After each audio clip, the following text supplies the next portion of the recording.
Sebelum saya menyampaikan tentang isi koneksi antar materi, izinkan saya memperkenalkan diri. Saya Dwi Utami dari SMP Brawijaya Smart School, calon guru penggerak Angkatan 7 Kota Malang.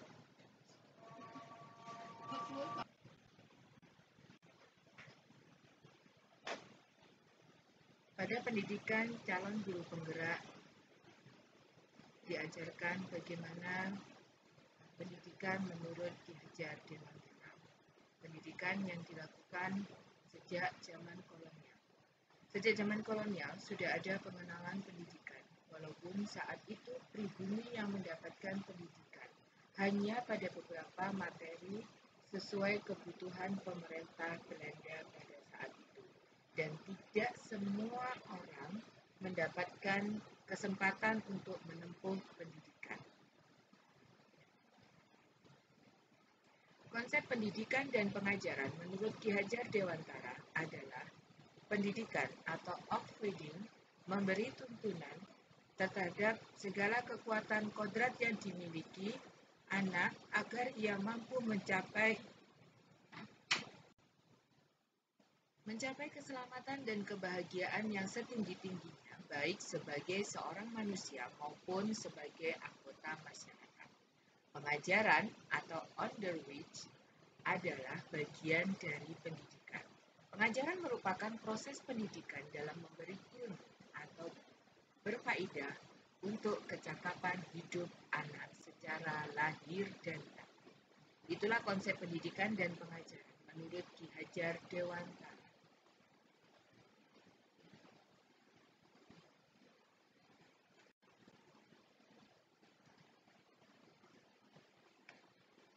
Memasuki materi kali ini ada pertanyaan pemantik. Yang pertama adalah, apa yang Anda percaya tentang murid dan pembelajaran di kelas sebelum Anda mempelajari modul 1.1?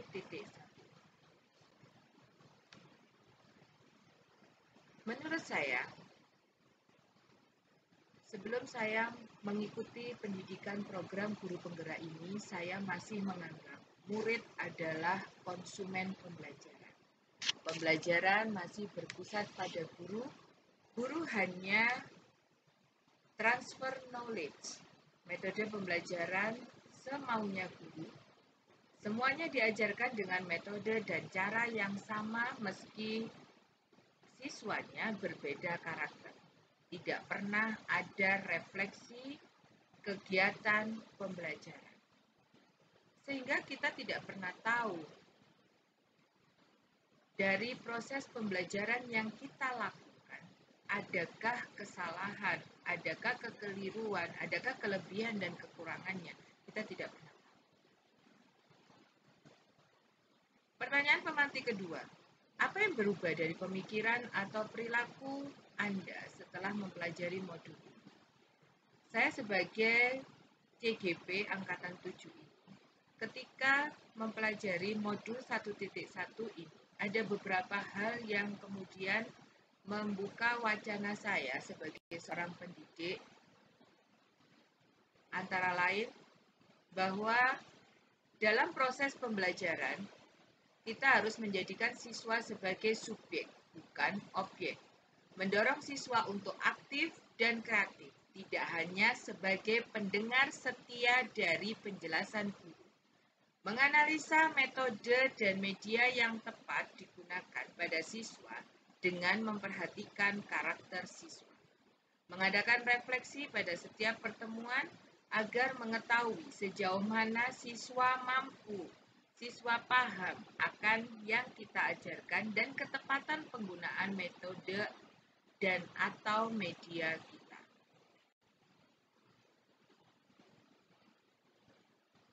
Pendidikan bertujuan untuk menuntut segala kodrat yang ada pada anak-anak, bukan menuntut.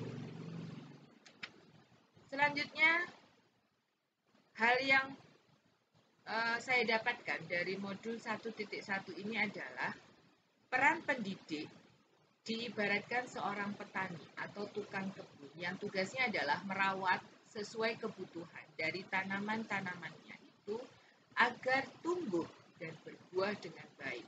Tentu saja beda jenis tanaman, beda perilakunya. Artinya bahwa kita seorang pendidik harus bisa melayani segala bentuk kebutuhan metode belajar siswa yang berbeda-beda, berorientasi pada anak. Ingat, artinya adalah berorientasi pada anak.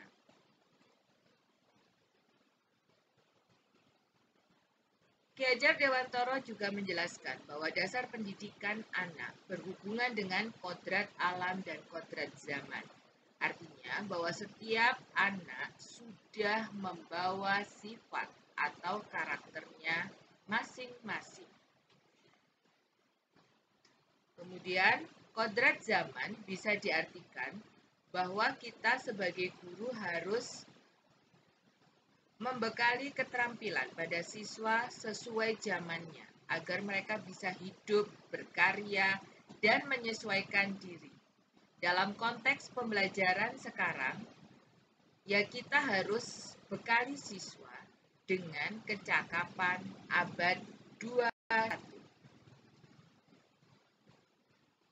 Selain itu ada pelajaran berharga yang didapatkan Ki Hajar Dewantara pada saat menghadapi putranya sendiri yang bernama Asti, bahwa kita itu harus memuliakan anak, memberi kebahagiaan dan penghargaan setinggi-tingginya, sehingga anak bisa selamat dan bahagia. Muncullah istilah menghamba pada anak. Dari uraian-uraian tadi muncul pertanyaan berikutnya. Apa yang dapat segera Anda terapkan lebih baik agar kelas Anda mencerminkan pemikiran Ki Hajar Dewantara?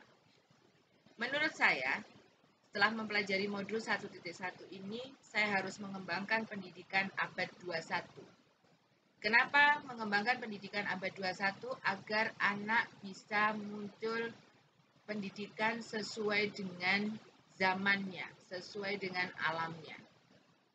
Saat ini pendidikan dituntut untuk berbasis IT, berbasis teknologi, dan pendidikan abad 21 didapatkan semuanya ada di dalamnya. Kemudian mengembangkan merdeka belajar, mengembangkan kemandirian, sehingga peserta didik mampu siap menghadapi tantangan di masa yang akan datang. Selanjutnya, anak tidak hanya dilihat dari hasil kognitif saja, atau hasil akademis saja. Kita harus sadari bahwa anak itu memiliki otak kanan dan otak kiri yang harus sama-sama secara seimbang kita kembangkan. Artinya, kemampuan kognitif dan non-kognitif, yakni segi keterampilan, harus bisa berjalan seimbang. Bagaimana caranya pendidik, stakeholder di sekolah bisa menerapkan keseimbangan tersebut. Tidak bisa anak hanya kita pantau dari segi akademis saja. Kemudian, mengembangkan cara menuntun, bukan menuntut. Artinya, bukan berarti anak harus kita gandeng tangannya kemana-mana seperti itu, tidak demikian. Tetapi harus kita dampingi mereka. Di manakah alam mereka, di manakah kemampuan mereka, harus kita iringi, harus kita dampingi, agar betul-betul dapat berhasil apa yang menjadi tujuan mereka. Kemudian adanya penghargaan atau pengakuan pada karakter anak. Bagaimanapun setiap karakter memiliki plus minus dari pengembangan kepribadian mereka. Di situ harus kita kembangkan bagaimana supaya mereka merasa dihargai keberadaan mereka. Mencoba memanusiakan manusia. Kemudian mempersiapkan diri pada penggunaan media dan metode yang tepat sesuai dengan karakter belajar peserta didik. Sebagai seorang pendidik, kita harus bisa menurunkan ego kita. Artinya di sini sebelum melakukan pembelajaran, coba dikoreksi dari kelas tersebut karakter apa yang mereka miliki. Misalnya anak karakter kinestetik, maka tidak bisa mereka diminta untuk full membaca, full memperhatikan sumber belajar pasti mereka tidak akan ada ketahanan dibanding anak-anak yang auditori. Di situ kita harus harus dapat menyesuaikan. Tutwuri Handayani, bagaimana karakter mereka, harus bisa kita ikut. Selanjutnya, melakukan telaah budaya daerah, sosiokultur yang ada pada sekolah yang dikembangkan di kelas mereka. Budaya yang mereka kembangkan apa? Itu harus kita ikuti, kita arahkan mereka supaya tidak sampai salah pada tujuan. Kemudian mengembangkan filosofi pendidikan yang disampaikan oleh Ki Hajar Dewantara, Ingar Sosung Tulodo. Di depan kita memberikan contoh, seperti tadi sudah disampaikan di tengah-tengah pembahasan ini, bahwa Ki Hajar Dewantara menginstruksikan pada kita bahwa kita itu harus menuntun, bukan menuntut. Artinya memberikan contoh kepada peserta didik. Ing madya mangun karso, di tengah kita mendampingi gerak mereka supaya mereka merasa termotivasi. Tutwuri Handayani, dari belakang, ketika di depan kita pantau, di tengah juga kita dampingi, mereka sudah bisa berjalan, kita biarkan mereka. Kita berikan kepercayaan mereka untuk berkembang sesuai dengan alam dan zaman mereka masing-masing. Sambil terus kita berikan motivasi agar mereka lebih berkembang. Kemudian, di akhir pembelajaran, jangan lupa untuk selalu melakukan refleksi. Ingat, seperti yang sudah saya sampaikan tadi, ego kita harus kita turunkan. Kita harus mengadakan refleksi bila anak-anak tidak bisa menerima media, metode yang kita terapkan. Alasannya mereka jelas, berarti kita harus menerimanya. Kita harus betul-betul bisa melakukan perubahan, gerakan perubahan untuk menjadi yang lebih baik lagi. Kemudian, sebagai seorang pendidik, ini pengingat untuk diri saya sendiri. Kemudian juga bisa kita ingat bersama, Bapak Ibu guru hebat di seluruh Indonesia. 1, tinggalkan ego manusiawi kita saat berhadapan dengan siswa. Jadilah among yang baik sehingga bisa terwujud pendidikan yang menuntun. Keterampilan kreativitas harus ditingkatkan, terutama pada pengadaan metode dan media, agar siswa merasa terlayani dan pendidikan semakin bisa mengikuti perkembangan zaman.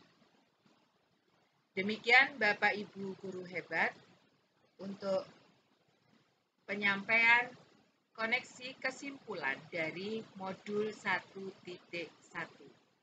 Semoga bisa bermanfaat untuk Bapak Ibu guru hebat di seluruh Indonesia. Salam sehat dan bahagia.